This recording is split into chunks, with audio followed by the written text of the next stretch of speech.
Good afternoon, I'm Jacob Gordon in the newsroom, and here's a look at the stories making news this Wednesday afternoon. One man was injured earlier this morning when his car was struck from behind. Edward C. Vernon was traveling east on Interstate 64 when he was struck from behind by Morgan A. Gibson. Verner's car veered off the interstate while Gibson's crossed the median and came to a stop in the westbound lanes and caught fire. The fire caused the closure of the westbound lanes on Interstate 64 for around 45 minutes. Verner was injured during the accident and was taken to a Washington County hospital, while Gibson was charged with DUI. A Champaign man has been sentenced following his arrest with drug possession. Jose Lopez was sentenced to life in prison for trafficking crystal meth and cocaine. Lopez was also convicted of attempted possession of methamphetamine with intent to deliver. Lopez has been in custody since his arrest in January of 2016.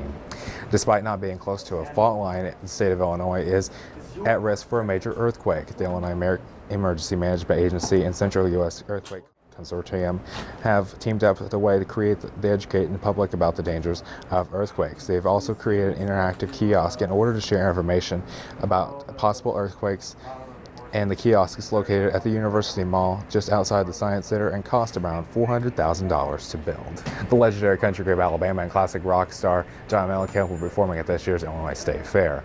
Alabama will be playing August 16th, and the trio has 43 #1 singles and nearly 200 industry awards. The country music performer Neil McCoy will open for Alabama. Mellencamp will close out the fair on August 20th. Other performers include Chase Rice and Jason Derulo.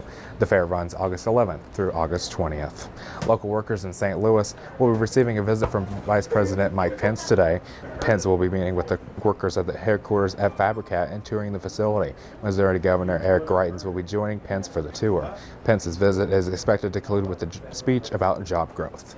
The Department of Homeland Security has issued new guidelines in order to enforce immigration laws. Homeland Security issued these guidelines Tuesday in accordance with the Trump administration's plan to aggressively enforce immigration laws. Under the new guidelines, the majority of 11 million people currently reside in the U.S. can now face deportation.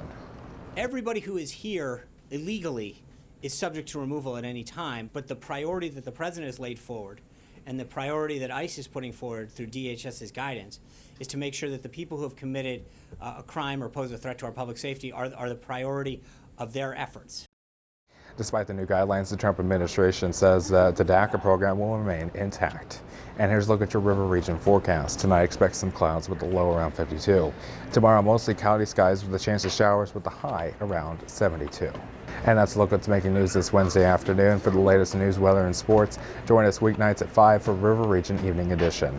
I'm Jacob Gordon in the newsroom. Thanks for watching.